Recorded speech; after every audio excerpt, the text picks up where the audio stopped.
What's up, everybody? Alicia here. Welcome back to my channel. Today's video is going to be talking about what the heck I am doing with my 2024 thru hike plan. If you watched my most recent vlogs that I did for my section hike from Penmar to Front Royal, you know that I was sort of talking about or alluding to the fact that I'm doing some sort of weird thing, and that I really kind of need to change how I label myself with my thru hike attempt this year. Up until now, all of my prep vlogs have titled myself a southbounder, a SOBOer. But I think I really need to switch how I label myself, because after I started thinking about this more, and especially after I went and got my hiker tag already in Harper's, I realized that I'm probably more in line with being a flip-flopper. And I think the official title that I'm going to give myself is a southbound flip-flop leapfrogger. That's what I've settled on. All right, so first let's just start this with a definition of what a thru hike means according to the ATC. So a thru hike just means you hike all miles of the Appalachian Trail. So for 2024, it's 2,197.4, I think, in a rolling calendar year, in a 365-day period. You just have to do it, whether that's a continuous journey from Springer to Katahdin, from Katahdin to Springer. You do a traditional flip-flop, in two big chunks, or whatever other combination, whether that's you're out for a month, you're home for a few weeks to a month, and you keep going back out like that, as long as you're able to feasibly complete all the miles on foot of the trail within the 365-day period. You are a thru hiker according to the Appalachian Trail Conservancy. Now, I know a lot of people have big feelings about that sometimes. Some people don't think you really should be able to call yourself a thru hiker unless you've done it all in one, kind of continuous outing. I don't think that way. I know people that go out with the intention of doing the whole thing straight through, whether it's as a northbound, a southbound, a flip-flop, whatever, but you have to get off trail for injuries. You have to get off trail for family events, family emergencies, things like that. And I don't think it's fair to expect that everyone is able to or wants to be out for the entire 5 to 7 months straight through without any breaks or needing any breaks for whatever reason. So I'm fully on board with, if it takes you 12 months to do it, good for you, you've done it. Even if you don't do it all, if you do a quarter of it, half of it, 3/4 of it, that's still awesome. Any amount of time being on trail is amazing and an accomplishment. So getting off my soapbox, let's talk about what the heck I'm doing. So as I was repeating sections of Pennsylvania, the Appalachian Trail in Pennsylvania, just for funsies, from in 2023, I started realizing that, hey, maybe there's a way that I can make some of this count for my 2024 thru hike attempt, so that way I don't have to repeat this again. Because I don't particularly really like the trail in Pennsylvania. I said it, I live here, and I still say it. But I didn't really want to have to redo it again on my thru hike attempt. So I started thinking, and I realized that if I set out in June at Katahdin, which was the plan, and I'm able to skip Pennsylvania because I've already done it in advance, then I should be able to finish at Springer sometime mid-November, with a moderate to aggressive schedule. So I thought to myself, all right, so mid-November 2024, I should be able to get to Springer. That means technically anything mid-November 2023 and beyond till mid-November 2024 technically counts as my thru hike miles, right? So I went back and started keeping a log, a spreadsheet of all of the hikes in Pennsylvania on the Appalachian Trail that I did after, I think my date was November 12th, 2023. Wrote those all down, started a spreadsheet, started figuring out what sections and chunks were missing, and putting together a schedule of when I'd be able to make up those chunks. Now, at the time, mind you, I was working 2 jobs, so my weekends were very limited to getting out to hike. So I had a very little time to actually squeeze all these Pennsylvania miles in. The goal, of course, was to get all of Pennsylvania done before I get up to Katahdin. That way, when I get to Delaware Water Gap, I can just leapfrog over Pennsylvania and continue on my merry way. So, long story short, I do have a plan where I will be able to finish Pennsylvania prior to getting out at Katahdin. That is in motion. It's very close to being done. I am almost done with Pennsylvania. I think I only have like 60 miles or 50 miles or something like that left. Very doable. I'm going out for 2 nights this month to do a continuous chunk that I have. And then, as you all know, I also did from Penmar south to Virginia Route 552, which is the road into Front Royal. So I will have done, essentially, if I was to string this all together, which of course I can't because Pennsylvania was like a chunk here, chunk here, chunk here, chunk here, like piecemealing it together. But in theory, I have done Delaware Water Gap southbound to I cannot talk.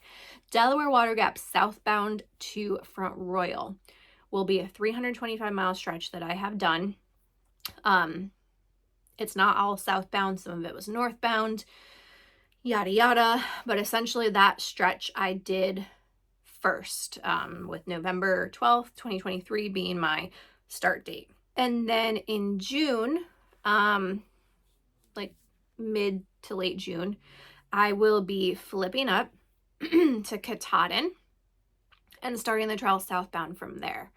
So if everything goes to plan, like I said, I'll have 325 miles done right kind of in the middle of the trail, flip up to Katahdin, head south. When I get to Delaware Water Gap, I will leapfrog over the chunk that I already did to Front Royal and enter the Shenies and continue my journey south, with the goal of getting to Springer before November 12th, 2024.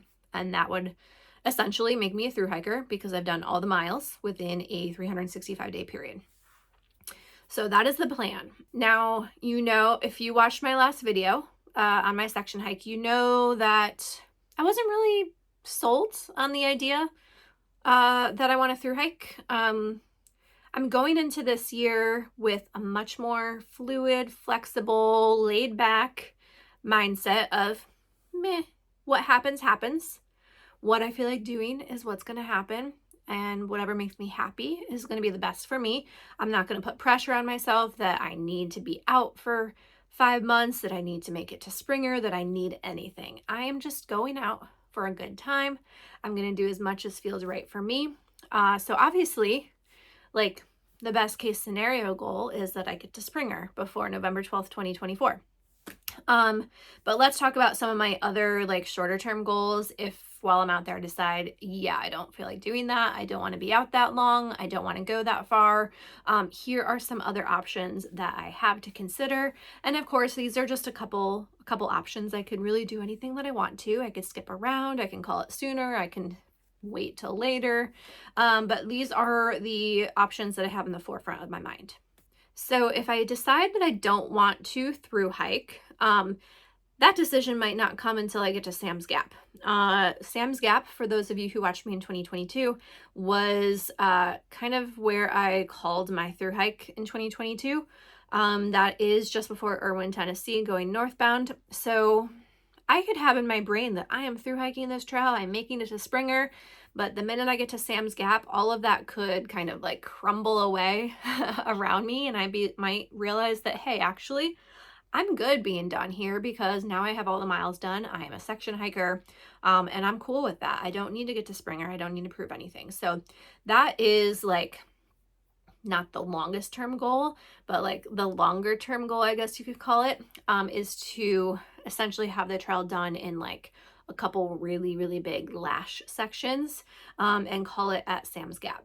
Another option that's a long-term goal would be to just hike to Delaware Water Gap. So like I said, I've got done from Delaware Water Gap to Front Royal. So maybe once I get to Delaware Water Gap, especially since that's home for me, maybe I decide, you know what, I'm good with it here. That's, going to be around what is that?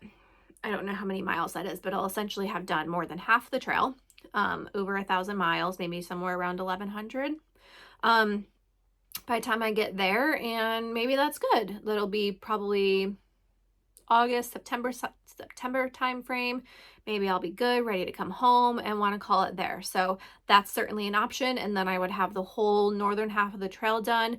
And then the goal then would just be to finish the trail as a section hike, doing the remaining, like, I don't even know what it would be at that point, maybe like 600 miles that I would have left from Front Royal to Sam's Gap. And then I would be a section hiker that completed the trail. And then, of course, there's also other options if I don't want to go all the way to Delaware Water Gap, if I'm just not feeling it again. You know, maybe I just do a lash in the northern part of the trail. So from Katahdin to wherever my heart tells me I'm done, whether that's, you know, to the Vermont-Massachusetts border, or maybe I finish the Northeast and I get to the Connecticut-New York border. Whatever feels right, and then just call it a, you know, 600 or 700 mile lash. I'm good. I'm going to go home and then finish up the trail in chunks after that. I'm really open to whatever. I'm setting out with the intention to make it all the way, but I am allowing myself to be flexible and comfortable with doing whatever makes me happy, while still also understanding that you have to push yourself and probably be unhappy and uncomfortable a lot of the times. So there's a fine line there that I'm going to be riding a lot of the trail, but we shall see. I think going into the whole thing with lower expectations and pressure on myself might set me up to hopefully do better and have a better time and make it farther than I did in 2022. If I don't, though, I still am fine with that too. So that's kind of what my plan is. Like I said, I'm calling myself, if I do through hike the trail, I'm going to be a southbound flip-flop leapfrogger. That's the new term that I made up. So hopefully that makes sense to you and kind of explains what I'm doing, what the goals are, how I'm making the miles work for me in 2024. And yeah, that's about it. If you haven't noticed, I am kind of amping up the videos in preparation for my start at Katahdin. So from here on out, you're going to see a weekly video from me until I hit trail, and then they're going to turn to daily videos. I know I had a dramatic moment where I was like, I'm not going to vlog anymore probably, but I probably still will, and I'm probably going to start daily and then go from there. So every Sunday, keep your eyes open for a new video until you see me at Katahdin, and then we're going to go daily. Days are getting closer. Excitement is ramping up, and yeah, I'm excited to be out and experience the northern part of the trail. So thanks for watching. I hope you guys found this interesting, a new take on how to do a thru hike perhaps, rather than the traditional northbound journey or even the traditional southbound journey. So leave any comments or questions below, and I'll see you next time. Bye.